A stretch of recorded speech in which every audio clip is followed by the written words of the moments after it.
Play store पे जाएं और चेक करें आर्मी ओपन रैली भर्ती न्यूज ऐप, जो कि लिंक इसकी डिस्क्रिप्शन में दे रखी है। डेवलपर ने टारगेट पैसा इस ऐप को इंस्टॉल करें। यहाँ पे आपको टीए, रिलेशनशिप, स्पोर्ट्स भर्ती और ओपन रैली भर्ती जुड़ी जानकारियाँ मिलेगी। Link description. नमस्कार दोस्तों, स्वागत है आपका अपने यूट्यूब चैनल पे। आज का आपका टॉपिक रहेगा voice.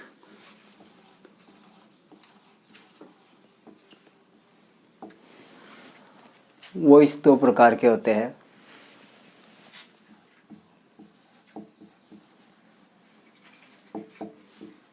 Active voice, passive voice.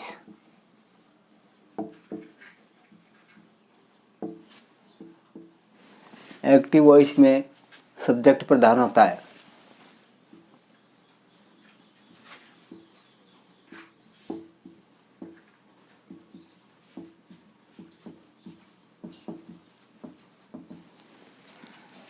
Passive voice में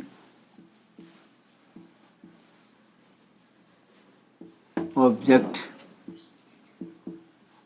कार्य करने में सक्रिय होता है।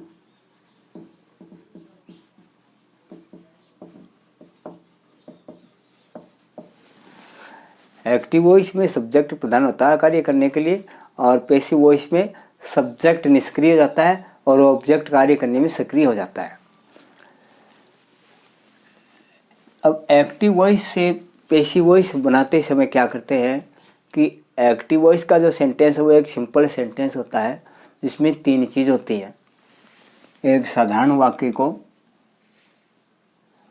पैसिव वॉइस से बदलने के लिए साधारण वाक्य के स्ट्रक्चर में सब्जेक्ट, मेन वर्ब और ऑब्जेक्ट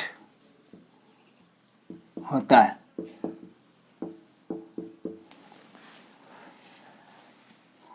अब एक वाक्य में ये तीनों चीज़ होनी आवश्यक हैं। अब इन तीनों चीज़ों में भी ट्रांजिटिव वर्ब ऑब्जेक्ट के साथ में है तो ही पैसिव वॉइस चेंज होगी। यदि वर्ब ट्रांजिटिव नहीं है तो वाक्य को पैसिव वॉइस में नहीं बदल सकते। मुख्यतया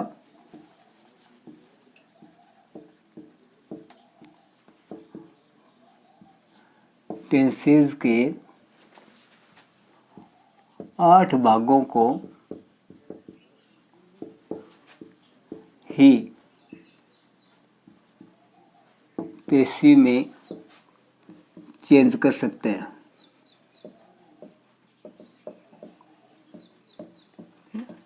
दूसरी बात इसमें है, ट्रांजिटिव वर्ब यदि है तो ही वाक्य का पैसिव होगा। वर्ब ट्रांजिटिव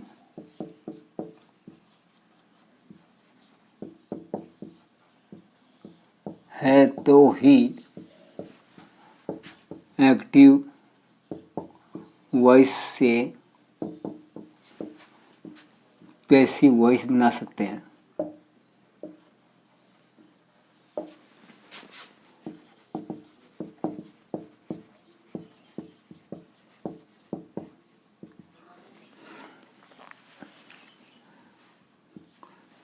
ट्रांजिटिव वर्ब का मतलब है कि ऑब्जेक्ट है उसका वर्ब के साथ में सक्रिय होना आवश्यक है।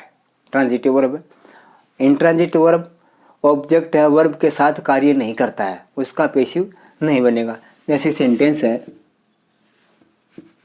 ही राइट्स ए लेटर। इसमें सब्जेक्ट है ही, मेन वर्ब है राइट्स और ऑब्जेक्ट है ए लेटर।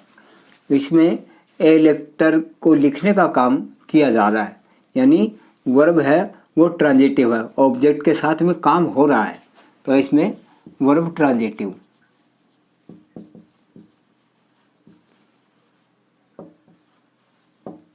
इस वाक्य को पैसिव में चेंज कर सकते हैं। दूसरा वाक्य है, राधा गोज टू जयपुर।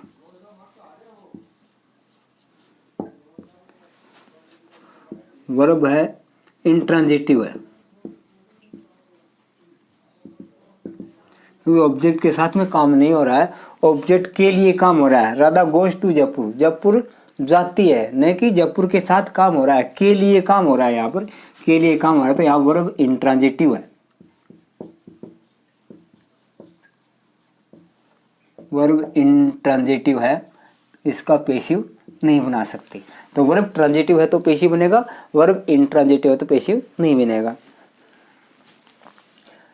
अब देखिए टेंसेज के केवल 8 भाग हैं, उनको ही पेसिव में चेंज कर सकते हैं, बाकी को पेसिव में चेंज नहीं कर सकते हैं। तीनों टेंस के 4-4 भाग होते हैं, उनमें से किस किस को आप पेसिव में चेंज कर सकते हैं वो देखिए। यदि वाक्य आपका प्रेजेंट सिंपल है, प्रेजेंट सिंपल और वर्ब ट्रांजिटिव है तो पेसिव में चेंज कर सकते हैं। प्रेजेंट कंटिन्यूअस,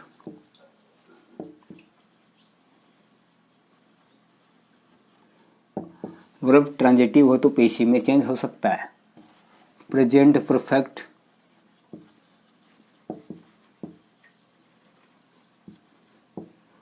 पेसिव में चेंज हो सकता है। पास्ट सिंपल, वर्ब ट्रांजिटिव हो पेसिव वॉइस बन सकती है। पास्ट कंटिन्यूअस,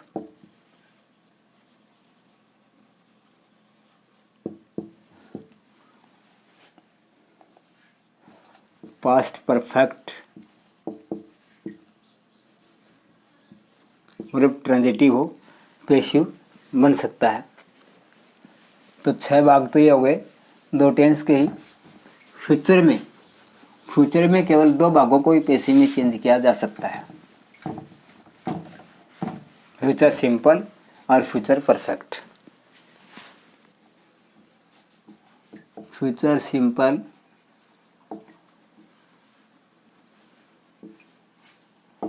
पेसिव में चेंज कर सकते हैं और फ्यूचर परफेक्ट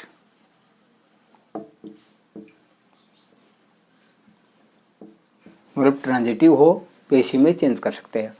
अब तीनों ही टेंसेज का जो चौथा भाग आता है परफेक्ट कंटिन्यूअस, परफेक्ट कंटिन्यूअस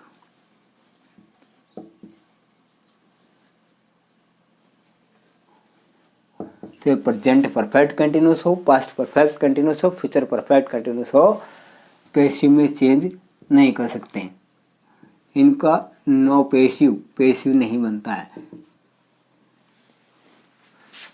एक है फ्यूचर का कंटिन्यूअस,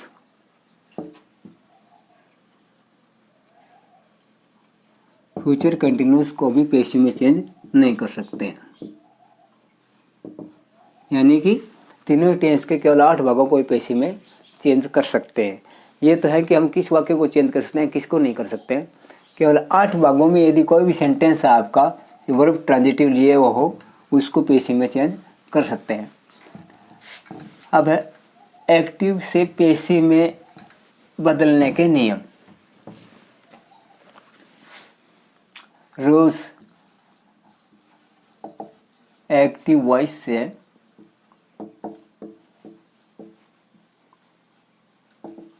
पैसिव वॉइस में बदलने के नियम। नंबर 1, सबसे पहले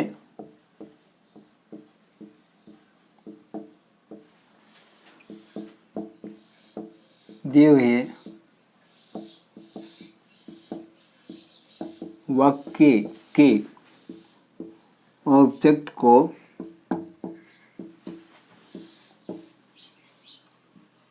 प्रोनाउन में चेंज करके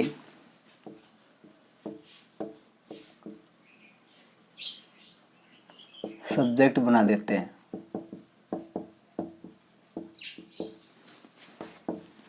नंबर 2, टेंस के अनुसार पैसिव की हेल्पिंग वर्ब का यूज करते हैं।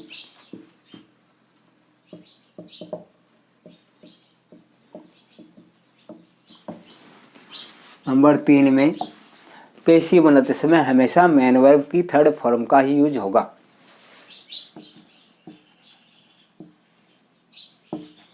पैसिव वॉइस बनाते समय मेन वर्ब थर्ड फॉर्म का हमेशा यूज करते हैं। नंबर 4 में 22 से जोड़कर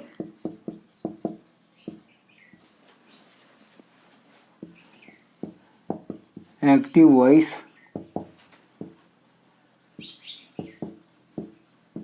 के सब्जेक्ट का प्रोनाउन में चेंज करके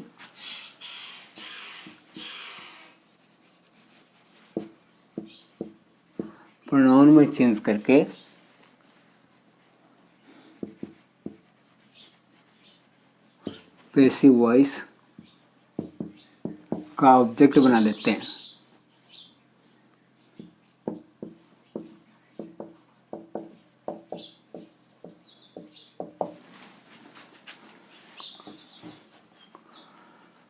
अदर्स या रिमेनिंग पार्ट को एंड में ही रखते हैं।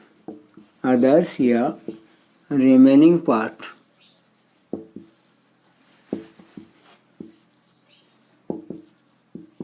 को अंत में ही रखते हैं।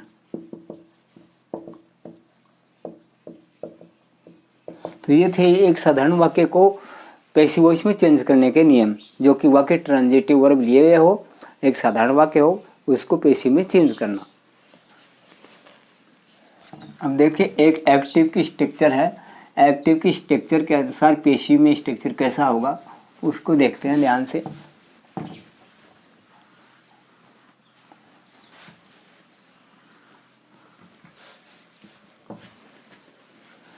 एक्टिव वॉइस का पैटर्न है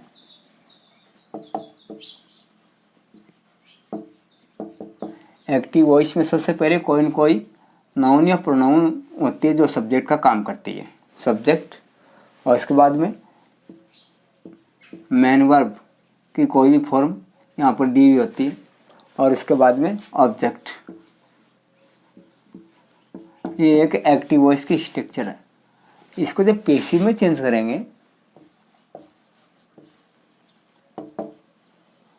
पैसिव वॉइस में चेंज करेंगे तो उस समय में क्या होगा, सबसे पहले एक्टिव वॉइस के दिए हुए ऑब्जेक्ट को प्रोनाउन में चेंज करके और सब्जेक्ट के स्थान पर रख देंगे। यहाँ सब्जेक्ट बन जाएगा, ये ऑब्जेक्ट है, यहाँ कर सब्जेक्ट बन जाएगा। उसके बाद में टेंस के अनुसार पैसिव की हेल्पिंग वर्ब का यूज करेंगे यहाँ पर।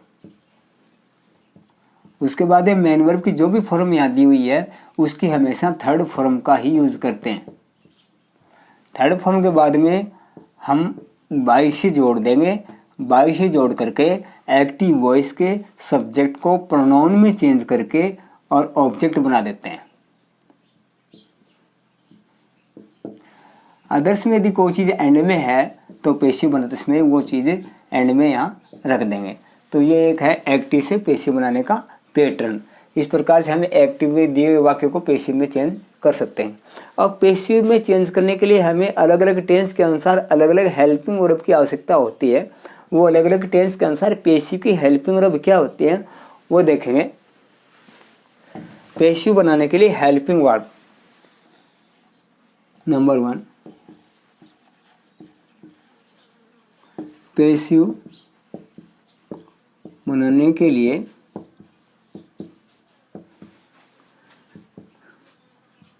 टेंसेज की हेल्पिंग वर्ब्स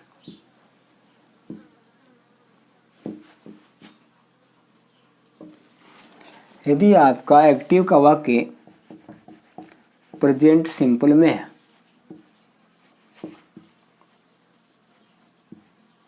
प्रेजेंट सिंपल का मतलब है या तो वाक्य में आपको main verb first form plus S या एस मिलता है, या फिर हेल्पिंग वर्ब डू या डज हो।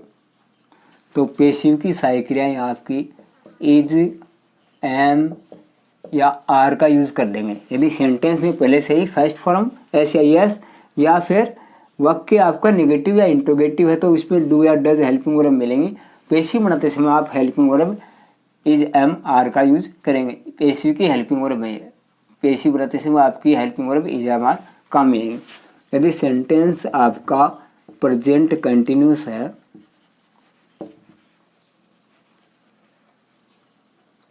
प्रेजेंट कंटिन्यूस में पहले से ही आपको सेंटेंस में is am are helping verb मिलती हैं।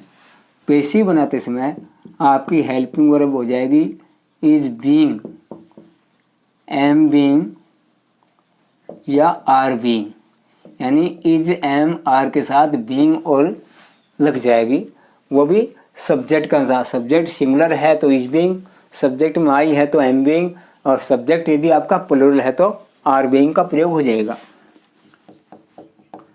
सेंटेंस आपका प्रेजेंट परफेक्ट में है तो ऑलरेडी आपको हैज या हैव हेल्पिंग वर्ब मिलेंगी। पेसिव बनाते समय हैज बीन, हैव बीन का प्रयोग करेंगे। पेसिव बनाते समय हैज बीन, हैव बीन का प्रयोग कर देंगे। इसके बाद में आपका सेंटेंस पास्ट में है, पास्ट सिंपल में है, तो आपको हेल्पिंग वर्ब कौन सी का यूज़ करना है। पास्ट सिंपल में पहले से ही आपको मेन वर्ब सेकंड फॉर्म, या आपका सेंटेंस नेगेटिव या इंट्रोगेटिव है तो डिड मिलेगी। पास्ट सिंपल में यदि आपका सेंटेंस है एक्टिव वॉइस का, पास्ट सिंपल में है तो हमें पहले से या तो main verb second form sentence में मिलती है, या फिर वाक्य आपका इंट्रोगेटिव या नेगेटिव तो डिड मिलेंगी। यदि ऐसा होता है तो पेसिव बनाते समय वाज या वर हेल्पिंग वर्ब का यूज होगा। पास्ट कंटिन्यूस यदि है, पास्ट कंटिन्यूस का सेंटेंस यदि है तो पहले से ही अपने को सेंटेंस में वाज या वर हेल्पिंग वर्ब मिलती है। पेसिव बनाते समय वाज बीइंग या वर बीइंग का यूज कर देंगे सब्जेक्ट के अनुसार। सब्जेक्ट सिंगुलर है या आई है तो वाज बीइंग, और प्लूरल है तो वर बीइंग का यूज कर देंगे। पास्ट परफेक्ट, पास्ट परफेक्ट में पहले से ही आपको हैड हेल्पिंग वर्ब मिलती है। पेसिव बनाते समय हैड के साथ बीन और लगा देंगे, हैड बीन हो जाएगा। फ्यूचर सिंपल, फ्यूचर सिंपल में आपको शैल या विल हेल्पिंग वर्ब पहले से ही एक्टिव वॉइस से मिलती है। पेसिव वॉइस बनाएंगे शैल बी या विल बी का यूज होगा। फ्यूचर कंटिन्यूस की पेसिव बनती नहीं है। फ्यूचर परफेक्ट है, फ्यूचर परफेक्ट, फ्यूचर परफेक्ट है पहले से ही शैल हैव या विल हैव एक्टिव वॉइस में आपको मिलती हैं। पेसिव बनाते समय शैल हैव बीन या विल हैव बीन का यूज कर देंगे।